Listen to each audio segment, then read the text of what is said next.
All right, welcome to another edition of Lee's Open Mic. We got our buddy Steve-O across the way, who you guys probably know from Jackass or Wild Boys, world-renowned guy who ends up hurting himself way too much, but is now doing the worst thing possible, and that's stand-up comedy. If you want to create self-inflicted wounds, this is the way to go about it, especially to the psyche.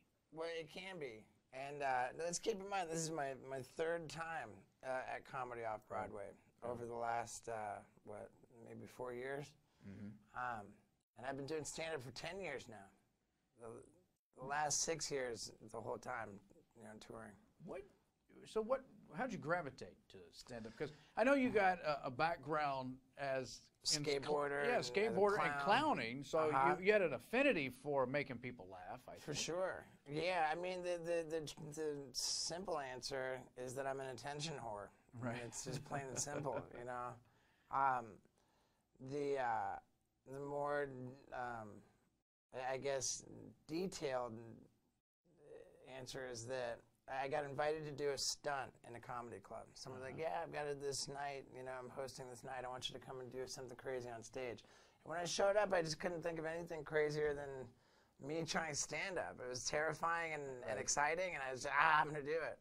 And so I sat around waiting for my turn to get on stage, thinking of, what would I say to make people laugh, And I came up with some stuff, and I said it, and I got a few laughs. Probably wasn't on stage more than 3 minutes, but I had the sense that people were excited to see me, and they were rooting for me to do well. Mm-hmm. And I just was, I don't want to say hooked, but I decided to pursue it.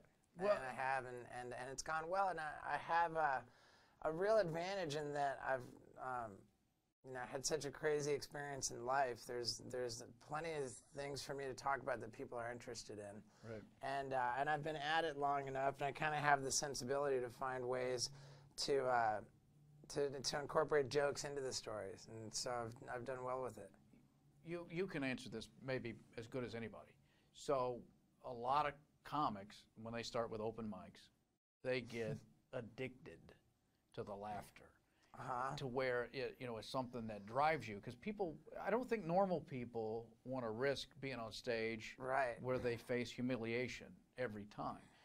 So what is there that you know what I'm talking about? I know exactly what you're talking about, and I wouldn't say that I wouldn't classify myself as one who's addicted to the laughter. I'd just say, I mean, yes, but if there's an analogy, it's that. Like the addict who just gets sick without it. Yeah. I don't need the laughter. The laughter doesn't get me high. It's just that absence of laughter, really it aches. It's terrible. I'm totally addicted to it. Right. Yeah. Totally addicted to it. With these life experiences you got where you incorporate it. Your process is more of storytelling, for sure. Like a lot of classic comics, whether it's Carlin or Cosby or somebody like that, as opposed to just breaking down rapid fire set up punchlines. Right. I'm certainly more of a storyteller. Yeah. And there's there's a lot. There's a lot of comedy that just sort of wrote itself, really. To think of an example, where I kind of make light of dark experiences I've had. My buddy Johnny Knoxville got really worried about me, and a lot of people got worried about me, and when I got sober, it was because Knoxville organized an intervention, locked me up in a psychiatric ward. Yeah. I was committed to a loony bin. And if you think about it, it's a real sign, you can tell you have a serious problem when your interventionist is Johnny Knoxville. That's a good point. When that guy's going no more. That's the sign. Yeah, it's that's a good time sign. to look at your life and Yeah. maybe make some changes. So I'm not afraid to talk about the darkest of times and even failures and embarrassing things. I'm actually just reckless and shameless enough to include everything, whatever it may be. I think, tell me what you experienced with audience reaction. Is there probably surprise at the multi-layers of Steve-O from what they grasp of just seeing images on television of you harming yourself or doing something stupid. They don't realize there's an intellect there. Yeah, I wonder if I did myself any favors by sort of setting the bar low. Yeah, for really, you know, sort of. I don't know. People assume that I'm really an idiot, and I think that while it would be really douchey to say that I'm a smart guy, like there's certainly more to me than people would imagine, and I think that the most surprising thing for people coming to my shows is that it's really funny. They're like, wow, you know, like I didn't know that this guy really did stand up. I didn't know what to expect, and the consensus, of course, is that I'm a good comedian. Right. And I say, of course, because now I've got a comedy special on Showtime, which is like, you know, Showtime's not going to give a special to someone who's not funny. Right. And I've been doing this one-man show that I do for 6 years, you know. And now it's, of course, a new show since I taped the special. But yeah, I've performed this format of live art in damn near all 50 states and I think 18 countries and counting. Well, I think it's the element of surprise that they're pleased with, because if we had Neil deGrasse Tyson come out and launch a rocket out of his bottom, that's a surprise too. I didn't think the astrophysicists would do that. Right. Yeah, and it's a good time too, especially the way that I incorporate stunts and tricks into into the show, and all, you know, my circus skills come into it as well. I do have the history of being a professional circus clown before Jackass.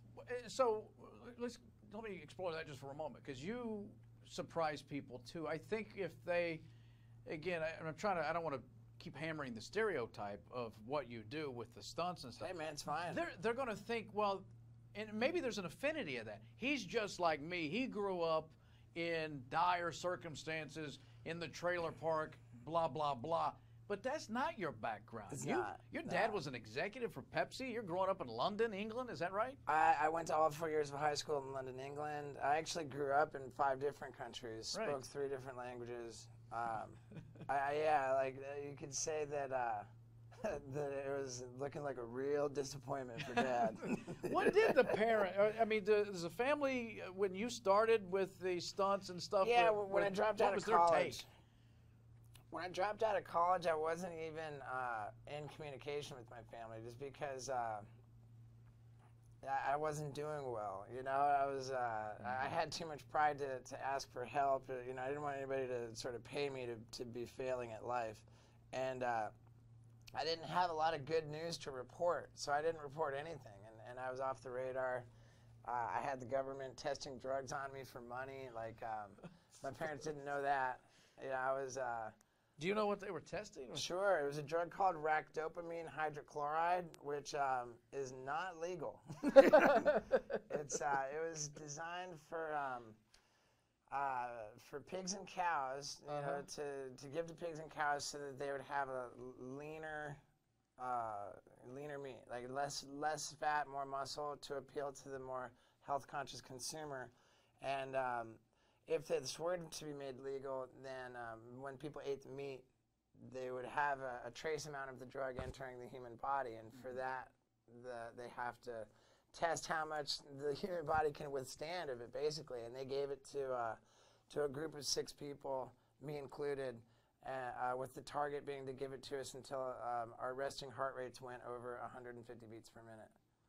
And I turned out to, I had a strong heart. I don't think my heart rate ever went over 100. Yeah. Like, so that was just one of the things I did for money, man. I did a lot of weird stuff for money, you know. So, but eventually fame comes. Are your parents still around? Did they get to see what you achieved, and what was their take on that, though? I think that the period of not talking to my family sort of helped them to realize, okay, we don't have a say in this, you know, because I was like, you know, I struggled on my own, and I had an intense pride about that, and I kind of remain proud that I didn't sort of leech off the family. You know, I did, you know, I struggled through it on my own, and I kind of earned the right to go down whatever path I wanted because I was independently doing so.